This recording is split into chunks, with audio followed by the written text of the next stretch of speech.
thank you guys so much for joining us today. We have quite the motley crew, and I think it's going to be a good one. This was really important to me early on to really talk to some DJs and MCs. I was talking with Bo before we were recording that even now I'm getting contacted to do these Skype weddings and online weddings and virtual stuff, and you still need someone that's guiding the direction and kind of talking about the flow. And so I had reached out to Alan, who is actually my own personal DJ. If no one didn't know that, Alan did my own my wedding. And I said, Alan, I think we need to put together a really good roundtable to kind of tackle this issue. And so we came up with this. So thank you guys so much. Bo, why don't we start with you and say hi, and then we'll kind of go around and introduce yourself. Yeah, man, I'm Gumbeaux. I'm the owner of Magnolia Rhapsody DJ. We've been around. This is our 8th year.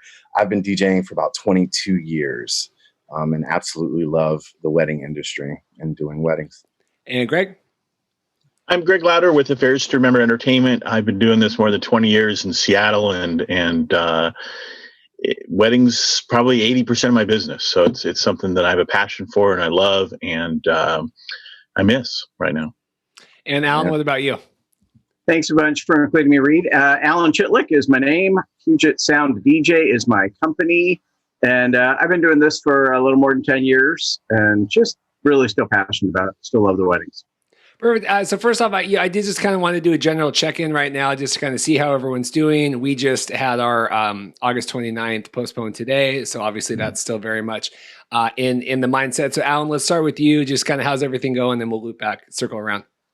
I'm surviving. Haven't had a wedding yet. I got 3 in July still. Most of my weddings have postponed till next year, so I still get to work with the couples, and I'm looking forward to that. But it is surreal to be waking up in the summer and not have that, oh man, what weddings do I have this weekend kind of vibe. And Greg, what about you? Yeah. Interesting enough, my next wedding's August 1st, which was the last one I booked. I just booked it a few weeks ago. So everything else is pushed back. It's kind of the lost year. And Bo? Yeah, kind of the same. We have one couple that's holding on for August 10th, and we're going to do that, but that's my next event. And yeah, everything's been pushed back. We've done a lot of rescheduling and very few cancellations, which has been great. But it is very surreal to wake up in this moment and not have a bunch of client prep to do. So I guess the easiest way to start with this, and there's a lot of different ways that we can kind of guide the conversation, but I know people think of weddings and DJs, they think of receptions. What about you guys? Are you anticipating is going to change the most about how you guys do your work? Is it ceremony, reception? Just what's the first thing that comes to mind when we're talking about COVID and weddings in 2020 and beyond, and being a wedding DJ? And Bo, maybe we can start with you. I think that it's all going to boil down to how things play out in the next phases. We're obviously going to have some rules that we need to follow, and I think it's going to be different. But I think if you've got a solid DJ and a good MC that can host and truly run the event that way, it will be different. But I think people are going to be starving so much for celebration when this thing gets kicked back up.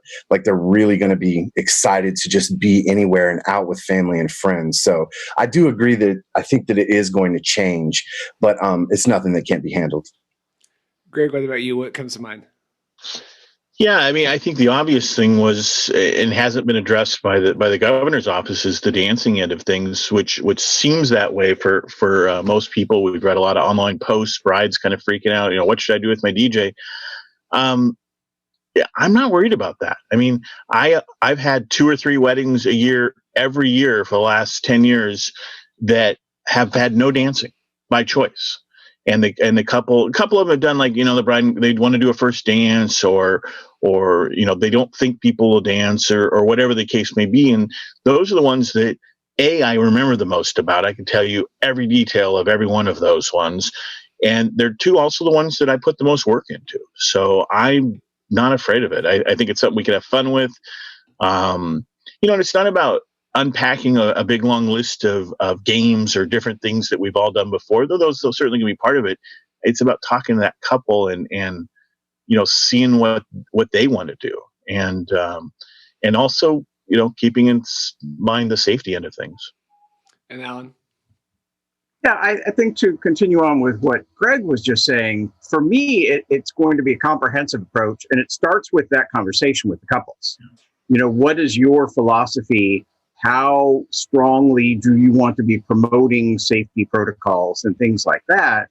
And then it's really almost a rethinking of everything that's done at a wedding. When you think about the ceremony, you're probably going to be seating people further apart.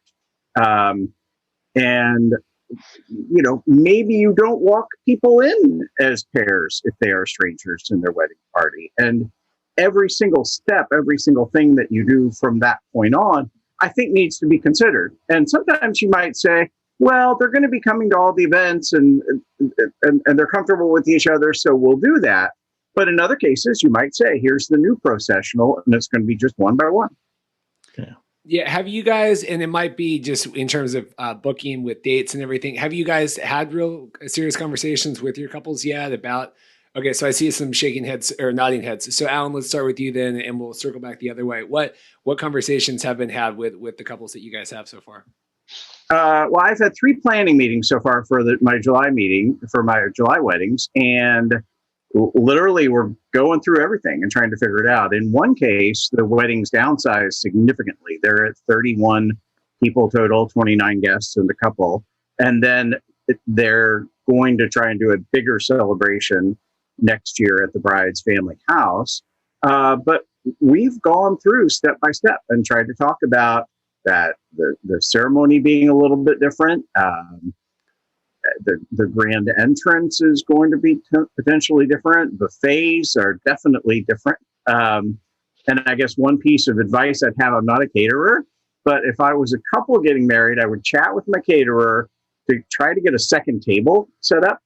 Because I think most of the solution now is staff is going to serve, right? And if you got 150 people, now they're just going on one side of the table. So you really want 2 tables then, so that 75 people can go on each side, and that will... You're talking about a buffet, Alan? Yeah. Okay. Yeah, the buffets really worry me. I mean, that's a totally separate episode that we need to have with food people. But I mean, it is that's a terrifying. I don't know how you handle that. I think the caterers are on top of this. They have to be. That's like their complete livelihood, right? But I think their solution is going to be to have people on the other side of the table serving, right? So do you want some mashed potatoes here, some green beans or whatever? But because you're now the guests are just on one side of the table, that's going to cut the time or that's going to double the time for a meal. And just from a flow standpoint, that can be hard to accommodate. So definitely I would, if I was a couple, I'd want to chat with my caterer. But for us, and I'm sure Bo and Greg are thinking about this too, toasts is a big deal with microphones.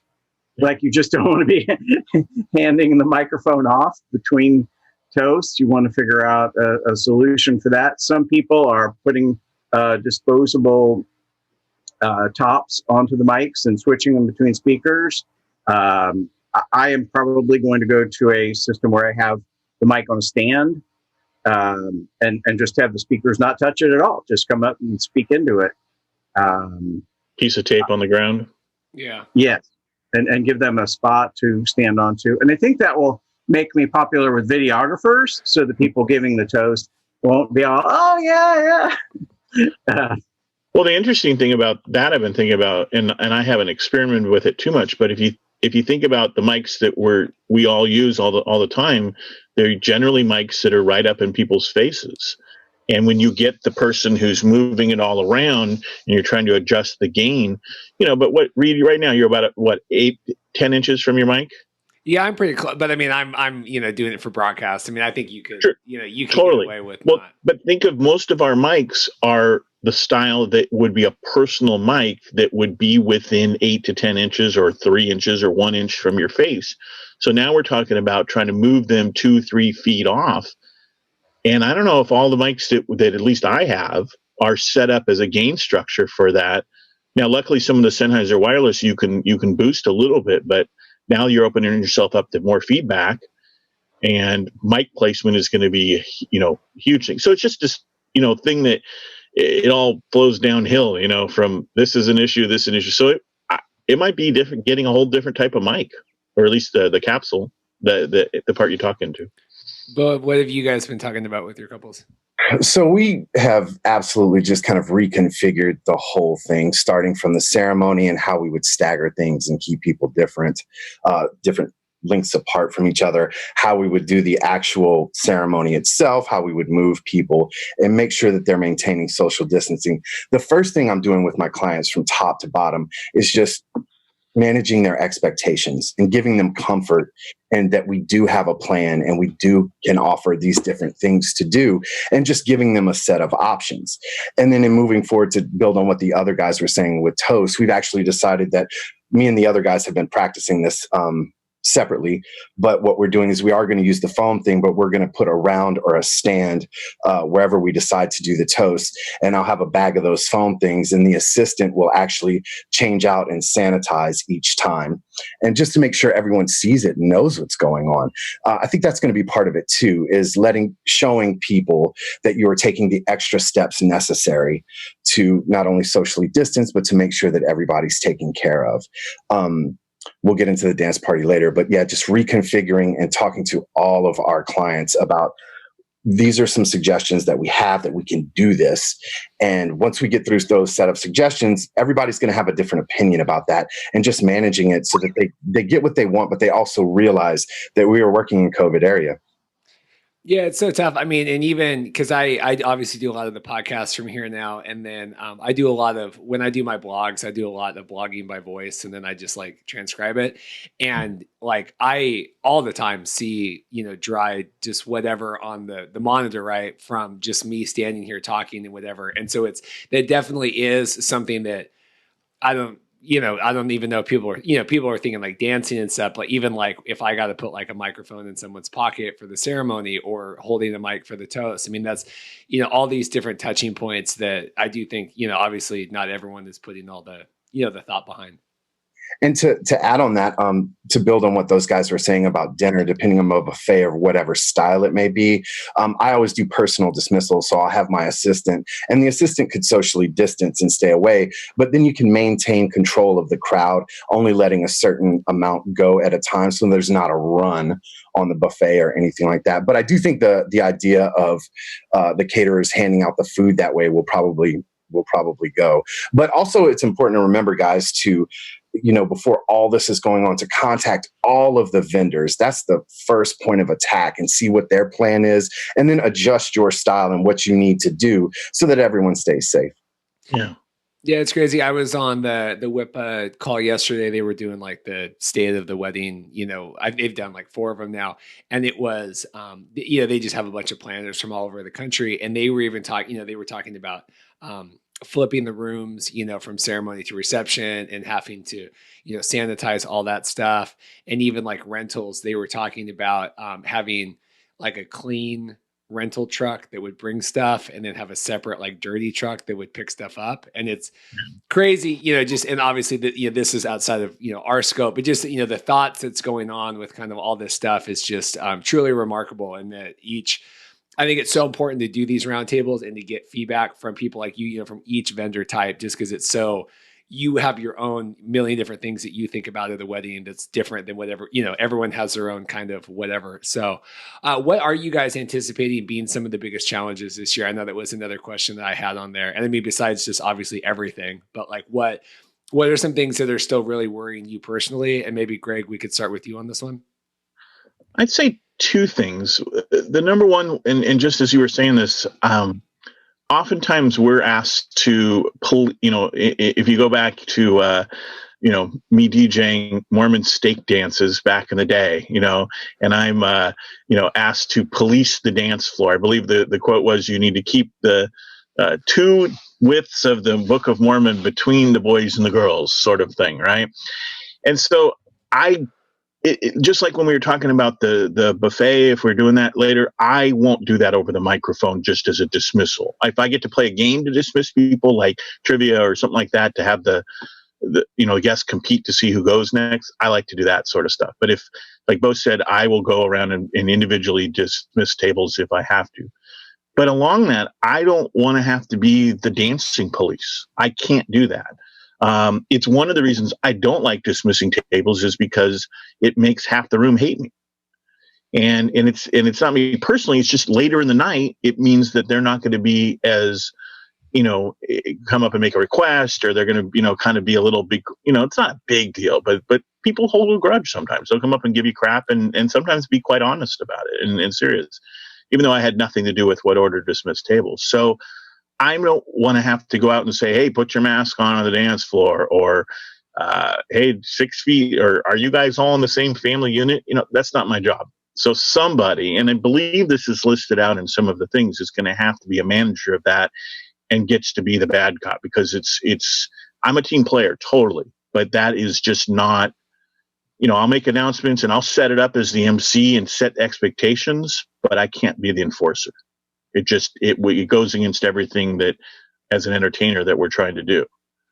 Are you guys really worried about that once kind of everything starts, it's just going to kind of be a free for all? Alan, you're nodding your head. Yeah, 50-50, I think. I think half the people are just going to go for it, and half the people are going to... Did you see the meme going around, or the picture of the red, red, green, and yellow masks? Well, I saw the wristband, right? Like how are you? I've seen him for masks too. Yeah. How are you feeling? Yeah, and I think some version of that, like the conversations we've all been talking about having, will have to be done where people are concerned. But I get the feeling that people are just going to, I don't know. I can't break out my crystal ball, but I get the feeling it's going to be half the people just let loose and do whatever they want, and half the people are going to be like, I'm here, but don't come near me. Early reports from states that have opened have shown that by the time dancing is scheduled to occur, enough alcohol has typically been consumed that all of the social distancing is going out the window. And, when you ask about biggest concerns, I think mine is that weddings sort of reflect right now who we are as a society. And if you go outside, you will see a real mixed bag about some people being very conservative, wearing masks, walking far apart. And you will see plenty of people doing the opposite. And I think that in an indoor facility, having both of those philosophies try to coexist is going to be challenging. But what about you? Alan? Oh, sorry. Go ahead, Greg. Oh, go ahead. Go, Bo, you go. No, go ahead, man. You're good. It's because I forgot what I was going to say. Okay, no problem. I got you, man. We're actually talking. We're talking over a few different things, but that was a big question in our DJ meeting the other day. Was how much of the enforcement that we play, and so sometimes I take a little bit of a different approach. Sometimes I'm paid to be the bad guy, and so what I do is I just coach them throughout the whole day. If you think about how we're going to have to stagger people and the different things we're going to have to use to keep people distant. So now I'm not saying you get on a mic and you got to get away from each other, but I think that if you coach them throughout the entire day, starting from the ceremony, and let them know that these rules are in place and we need to observe these. I've had good experiences in the Northwest. Mag South down in New Orleans is a little bit different. They definitely don't like to listen to anything for anyone. But up here, I've noticed that people generally will go along with the power of the mic. So I think if we take real care and just talk to our clients and our crowds and just coach them throughout the whole day, we'll see. I mean, I think Alan's right too. As alcohol is consumed, it can come into a free-for-all. And that's what my guys were most worried about, is not so much outside, but inside. You get all these people going and they're not masked up, they're not gloved up, and they're dancing close to each other. How are we going to regulate that? And I understand the enforcement argument as well. But I think that if you speak with conviction and let people know starting from the beginning of the day, by the time you get to the dance party, you probably can have some success. But once again, this has to be tried. We've got to get out there and try this to see if they're going to listen. Yeah, because I definitely see both sides of that, because I see, where you're saying that there will be enough kind of stuff going throughout the day to build people up to the dance party. Right. But I see what Alan's talking about too, where there'll be enough alcohol that's been done. Right. Greg, what were you going to say? I cut you off. Oh, I like the way Bo refers that to as coaching people up. I really do. And that's what I meant kind of by the emceeing of things. But that's a great way to word it. And I think if you just set those expectations, and then what'll happen. I mean, we've all seen those nights, and they're almost. I mean, sometimes they're very predictable, but sometimes it's the. I had a 35-person wedding one time out where they didn't think they were going to dance. No dance floor, little tiny room. I used one speaker, and I'm like, "Do you think people will dance?" And they're like, "No." I said, "Do you want them to dance?" And they're like, "Yeah." And I said, "Okay." And the next thing they know, it's just this huge dance party breaks out to the naughtiest songs you could imagine. They were all adults, but that's the requests that were coming in, and it's like, okay, yeah, this is what that's great, but the expectation wasn't there going into it. Yeah, I just did one of these 2 days ago with a bunch of venue managers and owners, and we were talking about the enforcement thing too, and they equated it. We kind of ended up equating it to like alcohol policies, right? Where obviously venues have alcohol policies and things, rules are in place, but you can't necessarily stop, a mom from giving their like slightly underage kid or, someone going out to a car or someone going to the bathroom. So we kind of equated it to that where you can only educate and have a sign up, or you can only say, coach so much stuff. But then at the end of the day, people are going to do stuff that they're not supposed to do. Right. Yeah. And to build on that, just like you said, people are people. So I'm going into these hoping that coaching and these things will work throughout the day. But like I said, it's going to be one of those things where when we get into the dance party, you're just going to have to do your best to have a measure of control over it. But you can't just start yelling at people or, like you said, you're not the enforcement police. But at the same time, if you coach throughout the day, I think, like I said, I've had good rapport with people, and I think they'll listen to a certain degree until, like Alan said, they have way too much to drink, and then we'll see what happens. And I think historically DJs have actually liked a little bit smaller dance floor than you would think, so that it gets packed and there's a lot of energy and visually it looks really great. But I think now probably one of the solutions here is to increase the size of the dance floor pretty significantly so that people do have room, especially those people who are interested in social distancing. Like maybe you can get on the side or get in the corner and be sort of away.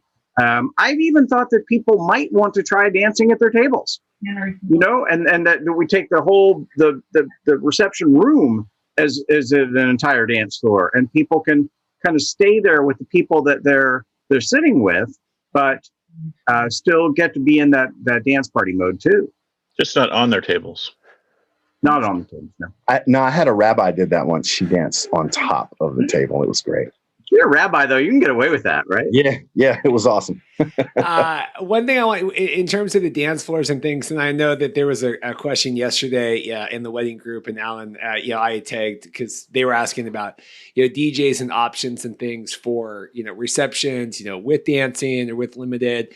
Alan, I know you had some good ideas, involving things you should typically do anyway, introducing the couples and things like that. But are you guys discussing alternative dancing options and obviously hire a juggler, but not, right? I mean, what are some things that you guys, are we discussing these options and bringing in other stuff or incorporating the skills that you guys have? Who wants to start with that one? Maybe raise a hand. I can go. Going. So this is kind of like the $1 million question, right? So I'll somewhat fall on my sword here. One of the things we're implementing just right out the gate is to talk to your client. There's many different styles that they get into, but it kind of, for us, it boils down to, do they want that type of attention or do they not? And so I think Alan has a great idea of dancing at the table. So what we're going to do is we're going to work closely with the client to figure out groups. So if the couple really likes to dance and they're into it, we would make the couple in the wedding party group one, and then we would group the rest of the party. And since we've been coaching them all day on how to stagger, I think this will be really effective so that you can bring groups in and move them in and out consistently.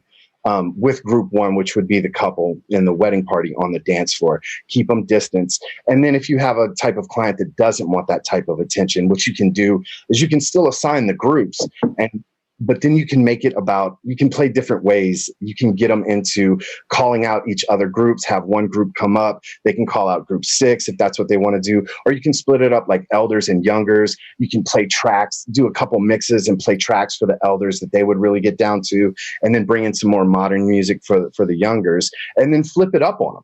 You could also do things like play the more modern music for the elders and see how they dance. And I think it would be a fun moment to just keep everyone engaged and have them clap at their tables. And it's not one of those things where you're demanding this, but I think that if you enter this party just with a different approach of keeping them all interested, that they're going to be moving in and out and giving them something to do, I think you'd have quite the dance party.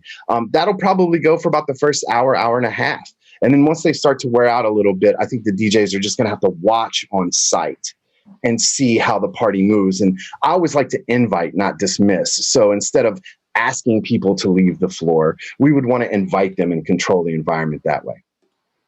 What do you guys think about that? Yeah, I think it depends on the couple. I not, as I mentioned before, having those weddings every year that people don't want to dance. I mean, some DJs would be like, whoa, but if you look at my business card, I list myself as an MC first. So not dancing is in my wheelhouse, and I think I'm a good DJ and nowhere near what Bo is and stuff like that. But you're too kind.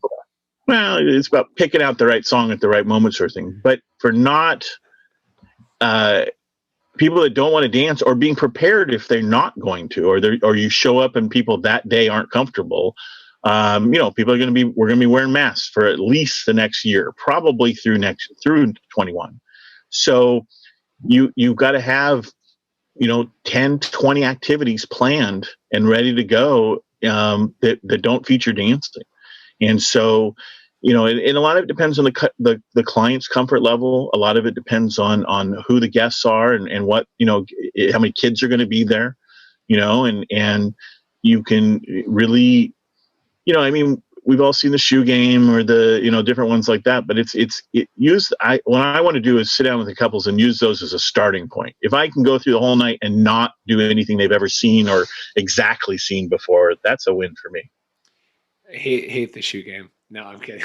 That's always like, I've always like packed up all my audio stuff, and then they're like, "Oh, hey, we're getting ready for the shoot game in 10 minutes," and you're like, Alan, and circle back on that, and then I do want to hear from you guys, tangible things that we can do, ideas that we think, Bo and Greg, like, I mean, I know Bo did, and Greg, what are some of those ideas and things? So okay. Alan, go for it. And I want to hear, if I'm a couple and I'm planning, what are some things, if I'm thinking like, no dancing at all, right? Worst case scenario, how do we keep people entertained for 3 hours? Alan, go for it. Well, I would point out that there are people who come to weddings and they don't dance, even in 2019 and before. And so I like to send those people home having had a fun, good experience.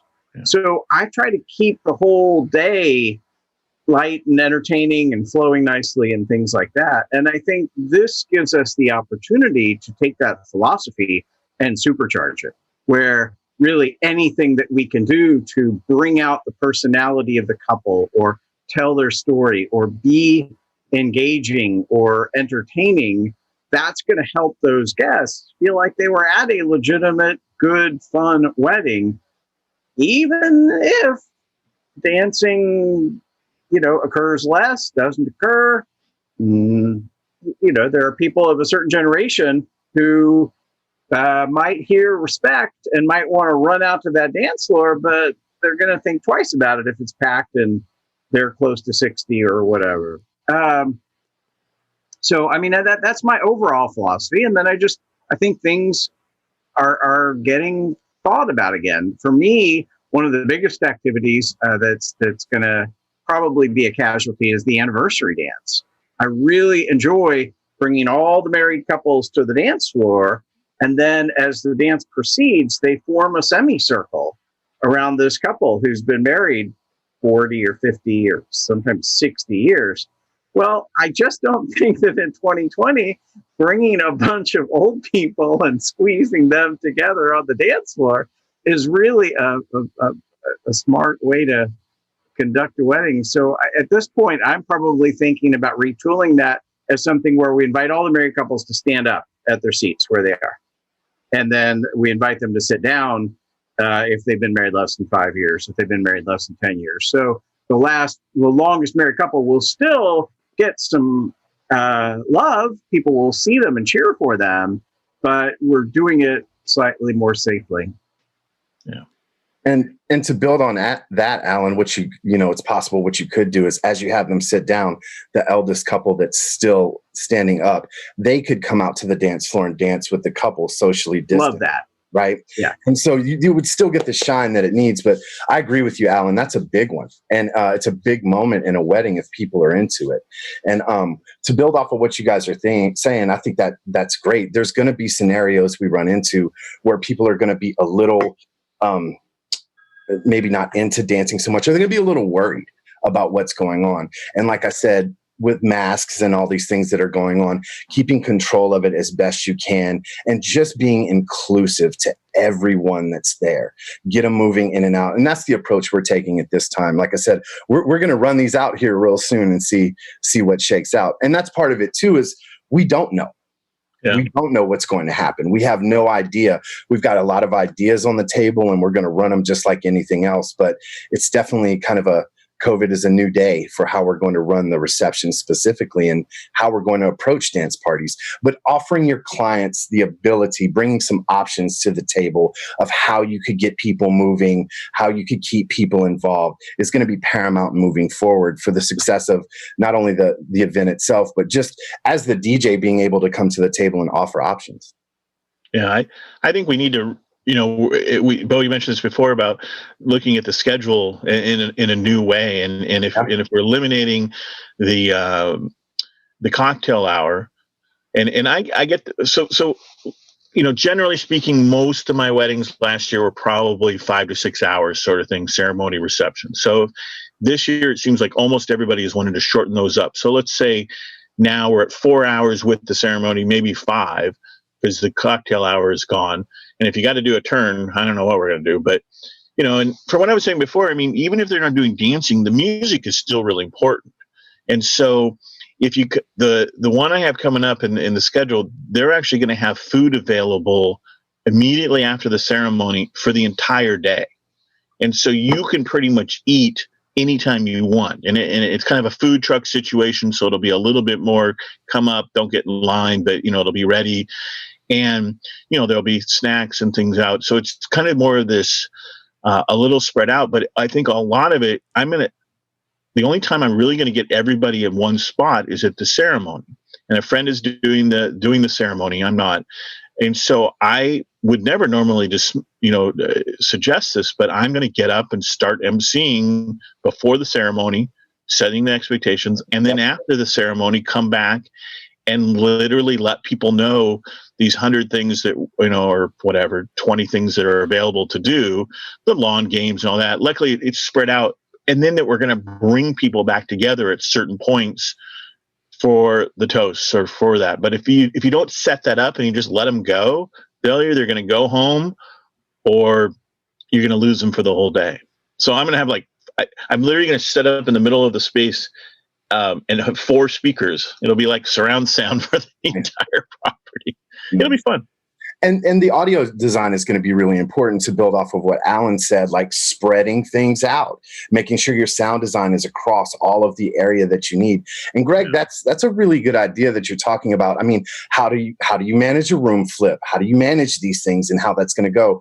Talking with your other vendors and the plan that's going to be for that is going to be really important in moving forward and staggering people. And we generally do what's called an unplugged announcement. So I generally talk to all of our clients before we even get the ceremony started. I welcome everyone and we do an unplugged announcement, ask everyone to turn off all electronic devices. And we're working up blurbs and scripts right now to try out so that we let people know right up front what the expectations are going to be throughout the entire day.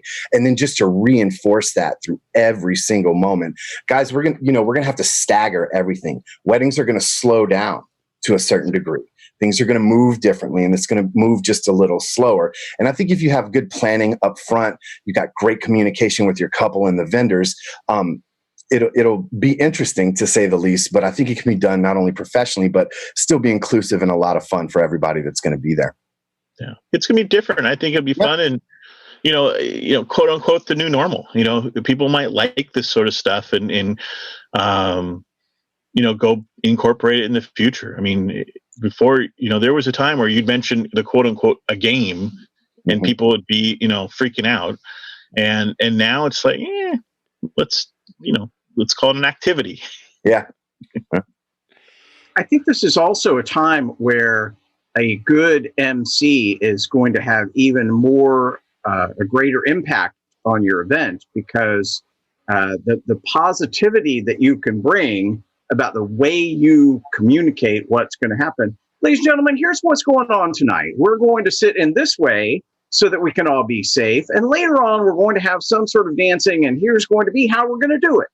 And in a way that just gives them that information and helps them participate in it safely, but not go back to the Mormon nagging. Okay, now everybody, when you get to the dance floor, you have to stay 6 feet apart, and I don't want to see anybody without their masks. Like, literally, I think people are going to go home if that's the tone that they're hearing. Yeah, Charlie Brown's teacher. Absolutely.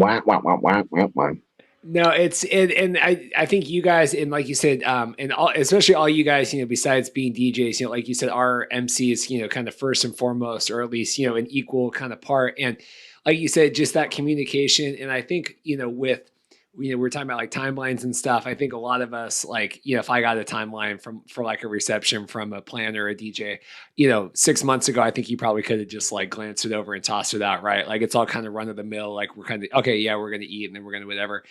And like you said, I think, really slowing down the weddings and really, figuring out stuff. I just think it's going to be so important to have, an MC, someone that can really guide that, and just, and not obviously that you ever want to see weddings without like a videographer or a DJ, but I think that couples that maybe thought, well, we don't need that before, are definitely hopefully going to reconsider that now as someone to do this, thinking that, they would, I guarantee most couples are not doing this, all of these thoughts that you guys are putting in. Alan, you had a great post, I think it was yesterday, answering a bride that was wondering whether or not she needed to have a DJ at all. And, I really liked your comment. And part of it was that it's not only is it the coaching that we've been talking about and tone and things like that, but being informative and letting people know what's going on and communicating with the other vendors, making sure that everybody understands where they need to be and how things are going to go.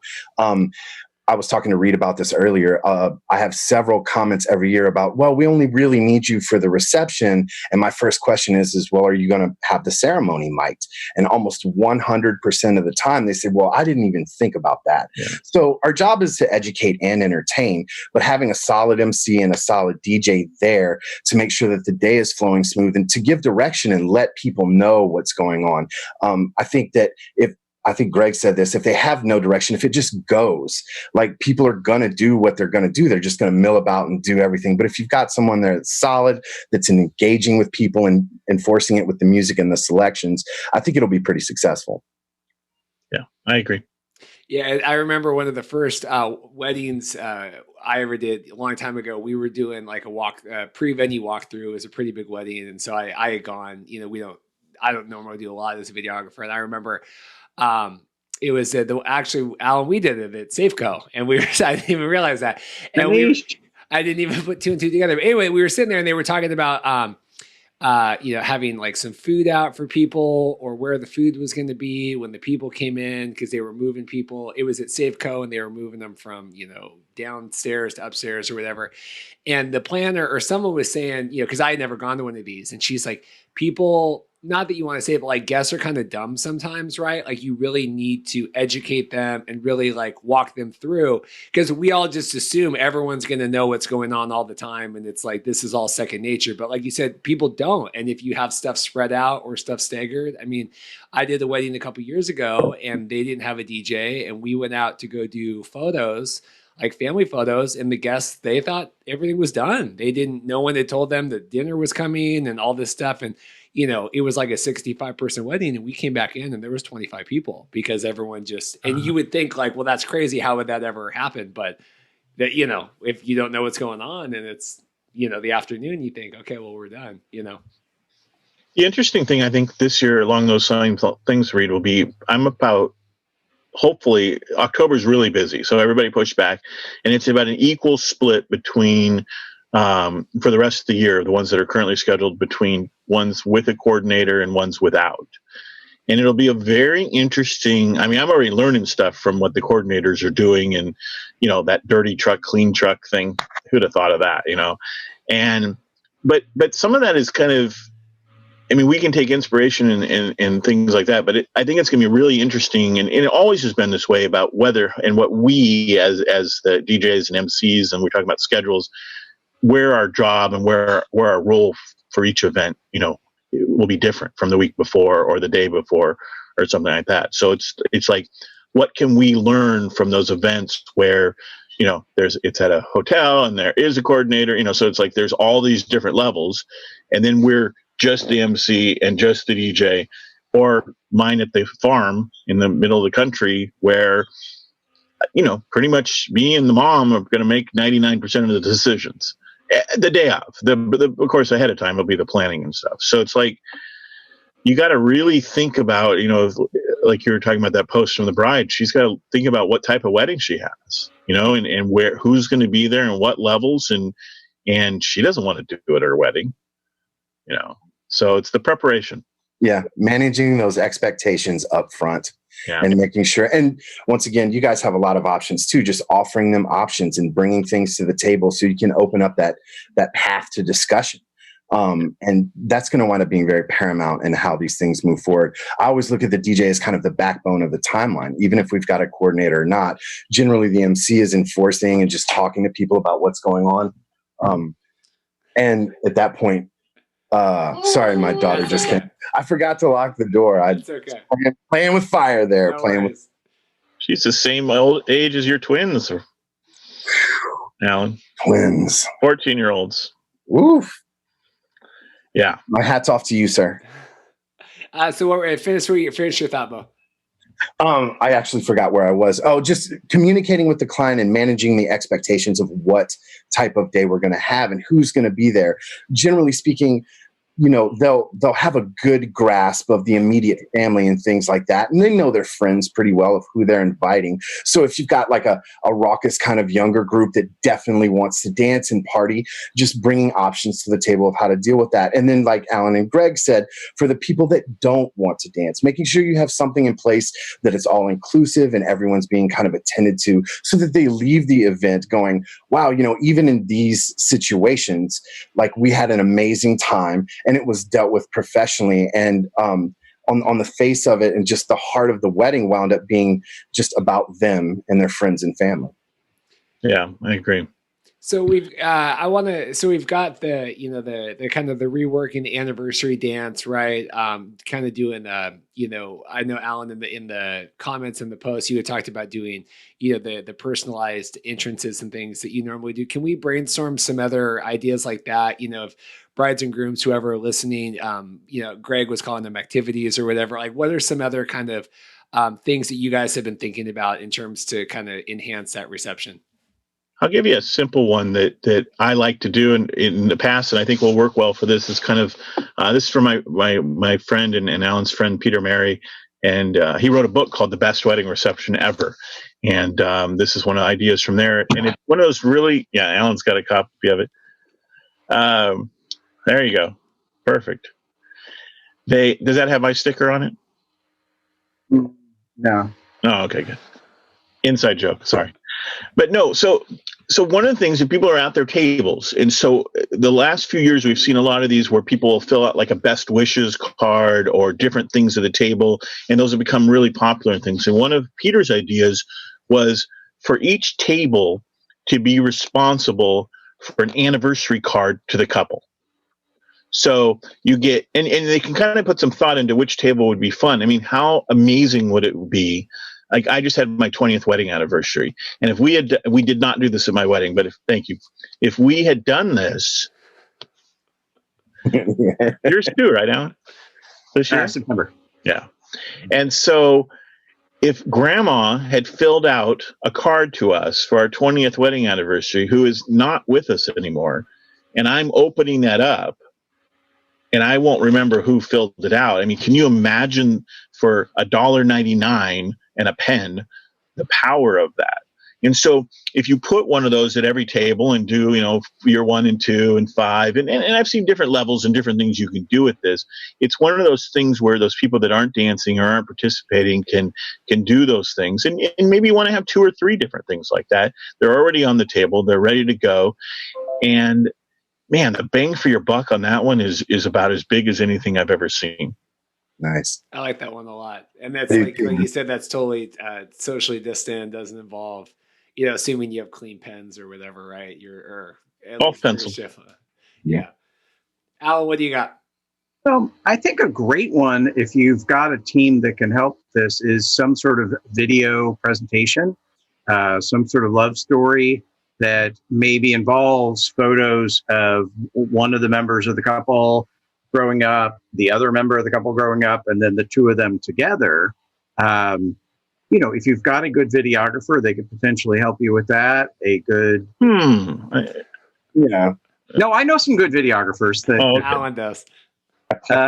We'll put the link in the post. Yeah, or even a photographer can often help with this if it's mostly photos. Certainly, my standards are I prefer to play it once, not have it be on a loop, and I prefer to have it at a spot where it's going to have some emotional impact, right? Like maybe after dinner, but prior to toast or prior to their first dance, where it just helps everybody feel like the wedding that they're at is the culmination of these two people's lives and their relationship. You set that to some good music, and I think that can have a great impact. Or a good voiceover. Or a good voiceover. I can put you in touch with a good MC if you're interested. If you know someone with a good voice, yes, that's true, Greg. Well, I've done that where you've recorded ahead of time and you come up, much like the love stories that we do live, where you do that. And it, it's hard to do. You got to have a couple with a good story, but, it can't just be, it can't be like retelling, Don't Stop Believing, but, when you all just heard that in your head, no laugh. The small town boy. So, all right, Bo, you're up. Lonely world. I'm going to take a different approach. What we're looking at is possibly doing custom sets for them. So getting down to what they're really into. And if they're not into dancing so much like that, figuring out friends and relatives that are really, really close to them and offering figuring out what their first dance was and kind of moving them in and out with the couple and having kind of these curated spotlights of these moments to kind of remind everyone of why they're there that day and having these, once again, it's kind of going off the anniversary dance, but just doing an extended version of that. That'll help with some of the pictures and having that moment and just keeping everybody focused on that part of the day. And then just curating the mix so that even if they're not going to dance so much, they may come to me and say, and I have had this happen, where they don't necessarily want to dance, but there's some very specific things that they like, and creatively coming up with ways to mix that in so they can relive those moments in that moment. It'd be really fun. Yeah, that's great. Yeah, I think I had a wonderful follow-up question to that. Yeah, because you definitely don't want to have. We don't want to scare. I mean, you want people to be aware, right? And you want people to be knowledgeable, but you don't want everyone like afraid to move, right? Like locked down, like we're standing outside somewhere or we're here, like, okay, I don't want to, but you want people to still interact, and be responsible. So I do think, like we said a million times already on this podcast, but I think, the communication and setting those expectations, because I am afraid we're going to go to one and it's going to be people are just frozen in fear. And so, and I'm a little, scared. I mean, I haven't done a ton of, outside events since all this has gone on. So along those lines, Reed, have you been exploring a mask that you could wear for 8 hours? No. So, I mean, I ordered a whole bunch the other day because the couple I've been wearing, so I do all the grocery shopping for the family, and I'll get that little line of sweat, and it's I couldn't, so it's I just ordered 6 different brands, and trying to find, whether I need the filter or don't need the filter. And I just, maybe it means I got to trade off. We also can't have ugly ones while we're DJing. So it's like, so anyway, I think that's something that we'll have to play with. I've been talking, if you have that little plastic valve thing that's usually just fake, you don't want to touch the mic to that. Right. So right. it's like, I don't think I'll wear it for 8 hours at home, but maybe one, whatever one we have, we're going to have 2 or 3 of them because they're going to get sweaty and loading in, loading out. Half the venues now are saying we're going to have to wear them to load in and load out. We did the same thing, Greg. We ordered a bunch of different styles. Like I tried out a silk one, which was really great. It was breathable, but it didn't have any of the, like I said, the fake filter or anything like that. And that one I was looking at more to use during the dance party. And I'm talking with the venues now and with couples too, that we're going to institute like a 6-foot space around the table. And so how we would handle requests and things like that as my assistant, we'd probably have a music stand or something that they can go to and fill it out. And then the assistant, we can check it as we go throughout the party. But also having the proper masks for that and making sure that, people aren't getting super overheated and those things, because it's not going to be as comfortable. But having one, switching up masks is something I think we're definitely going to have to do. During the party, I'm looking at wearing that silk one where I'm only going to have to be dealing with myself at the decks. But if I've got to move around or deal with anything else, I'm definitely going to have something that's not ugly, as you said, that's a little more protection. Yeah. Yep. Hi. To build on what Bo was saying, I think all DJs are thinking about how are you going to take requests. Here's mine. I'm going to put these on tables if couples want me to. And basically, guests can simply type ask.the.dj into a browser, any browser on their phone, and make requests. And then that will come up live on my DJ program. So I'll see that right on my computer screen. And some people are like trying to give out their cell phones, but I just don't like that look of the DJ going like this. Even if it's very legitimate, they're taking requests. I just don't want to be the guy who's on my cell phone. So that's how I'm handling that. But all DJs are thinking about it for sure. That's a great point, because you would put that in the notes, one of the questions to talk about how, and I was thinking, well, how are handling, but yeah, because otherwise you got the whole like, that they're, and that's, I don't like getting that close to you even without. Or guests sometimes want to hold their phone up to you, but if they have to do it from 6 feet apart, like here. Yeah. I remember doing high school dances at Kamiak High School back in the day up in Mukilteo, and we were always in the lunchroom. And so we'd get there early and we'd put up those big old, kind of, fold up lunch tables that are kind of picnic benches sort of thing. And we'd create like a barrier around us. So they couldn't come in front of us. They couldn't come on the side. It was like safety. And back then we were mainly worried about, people maybe snagging a CD or just getting in your face or whatever. Because of course it always happens once. Right. And you'd put you'd put a pad of paper out there and people would make their requests and you come and look at it. And it's going to have to be something not so obvious. I'm one, Alan, I like your idea for your program and for doing that. I think I'll give out my Google Voice number. Yeah. I said that and Google just popped up on my phone. Sorry, there it is. And then if you use Google Voice, and if you're on Wi-Fi, at least it'll come up on my computer, so I can read them there or on the phone. And I know what you're saying about it. I usually actually have my phone on a little tripod up there anyway for shooting video and stuff, so I won't look like I'm texting Alan, asking what he's playing at my gig. What are you guys doing today? Yeah. How's it going out there? Twitter. One last thing I want to touch on before we go, because you guys have been so gracious with your time.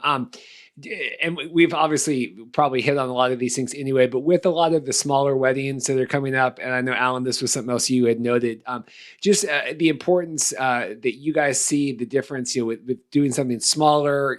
I think a lot of you guys work with your couples a lot to, like we talked about, educate, but figuring out a game plan. How do you see that role, because obviously we're not going to have these big, huge blowouts for a long time. So where do you guys see, or if I was someone that was planning a smaller wedding, didn't think we were going to need a DJ or an MC or whatever, I just kind of want to do one go around talking about that. Does that make sense? Sure. Okay, Alan, go for it. I think with a smaller wedding, it still is important to have somebody who's going to help that couple set a tone for them. So from an MC standpoint, you as a couple want to make sure that your philosophies are being communicated by your MC. And then you want some people that can bring some creativity to it. Like, I've heard Bo and Greg both have some great ideas today. And so that's what I would look for if I was shopping for a DJ, even in a small, 30-person wedding. Yeah, I don't think you can. The size doesn't matter. Matter of fact, some of my more difficult weddings have been the smaller ones, and difficult isn't. Excuse me. I think a better word I should say is challenging. And stairs to a DJ is challenging. It's not the end of the world, but it's something that you don't back away from a challenge. It's fun, but I do think if you're talking to somebody and just because it went from 100 to 35 or 150 down to 75, it's irrelevant. But if you notice, as Alan said, we've all come up with these good ideas, and some of these are just off the top of our head. Some are things we've done before. The best are ones we haven't even done yet. And so if your DJ that you're talking to isn't one that's going to want to, I don't know about you guys, but most of my time is spent in preparation, probably double the time of the day of, and so if the DJ is not going to be up for that and wants to talk to you and stuff, then, I would probably move on and look at, in the Seattle area, 95% of the DJs or more do this as a side hustle.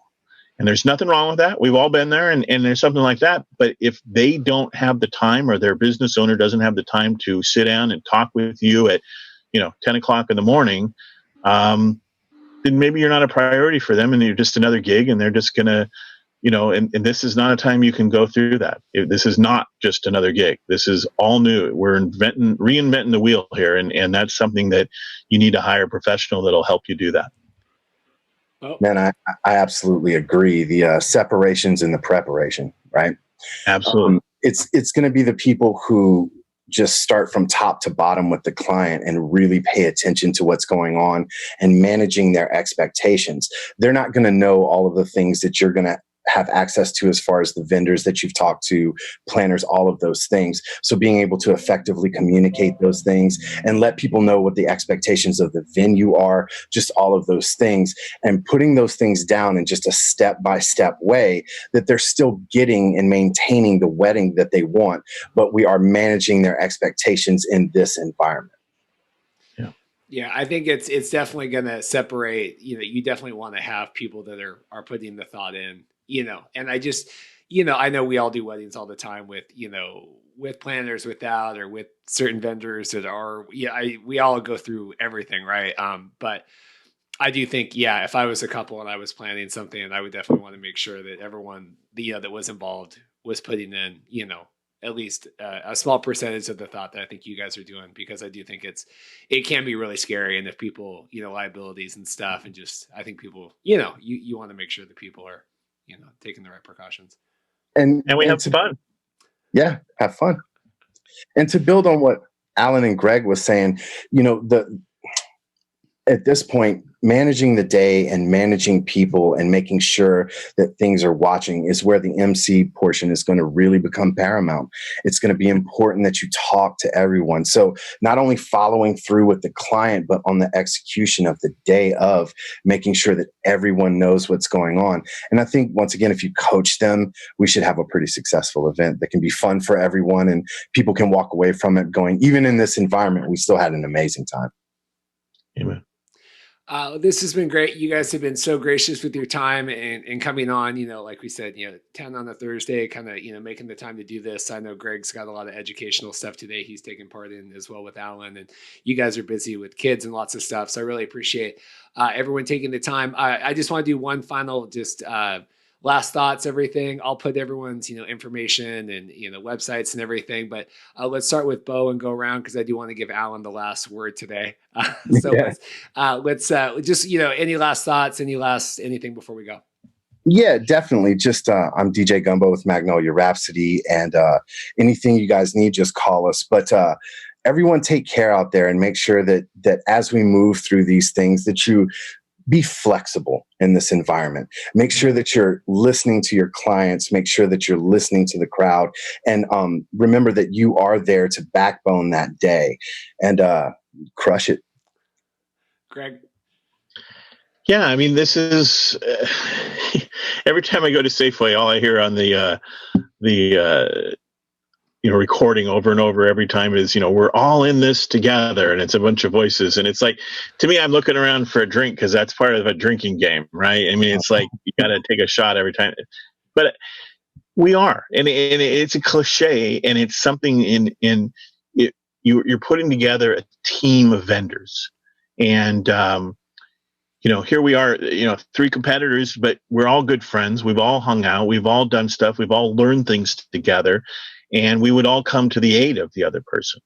And so, and it's something where if you're putting together a team of vendors, I had one pop up on my Facebook today from a wedding from 2 years ago. And it was this just amazing team that I would try to put together every week. But as a bride or a groom or parents that are helping putting together a wedding, you have this opportunity. And when people refer somebody to you or give you an idea, it's not just because they like that person. It's because they're easy to work with and they're a team player. And it's about working together to make it best. And it's about your day. And that's what we're here for. Well said, sir. Alan, take us home. Well, two thoughts. One, I think what we've learned so far in this era is that all the professions are thinking through what they need to do for their couples. So the caterers are thinking through and reinventing their processes. The rental companies, as you described, are thinking through theirs.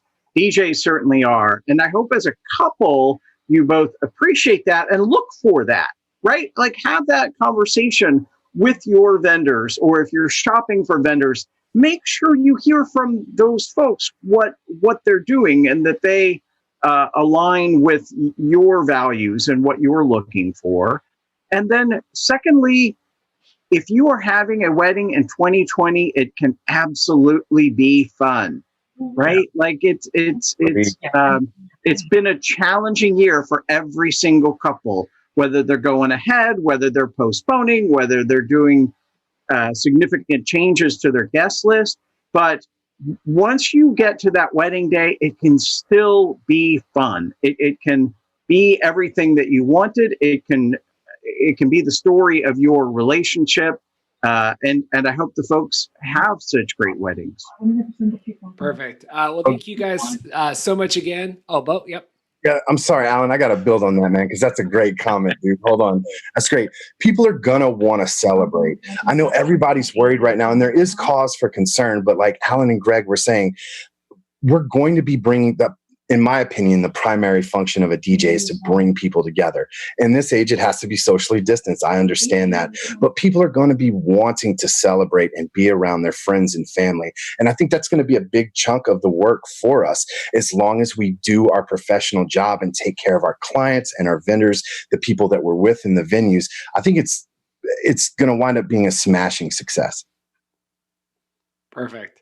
Well, thank you guys again so much. It's so important to, like I said, to have these conversations and touch on, with all the different vendors and everything. So thank you guys so much again. If you have a question for a future episode, if we want to talk to some different vendors, you can go to bestmadevideos.com/survey, and we have everything kind of organized. If you're bridegroom, vendor, anyone listening, and you have questions about a vendor type, go fill one out and we can put together another roundtable. Thank you guys again, and I hope everyone stays safe. Thanks, Reed. Yeah, thank you, Reed. Thanks.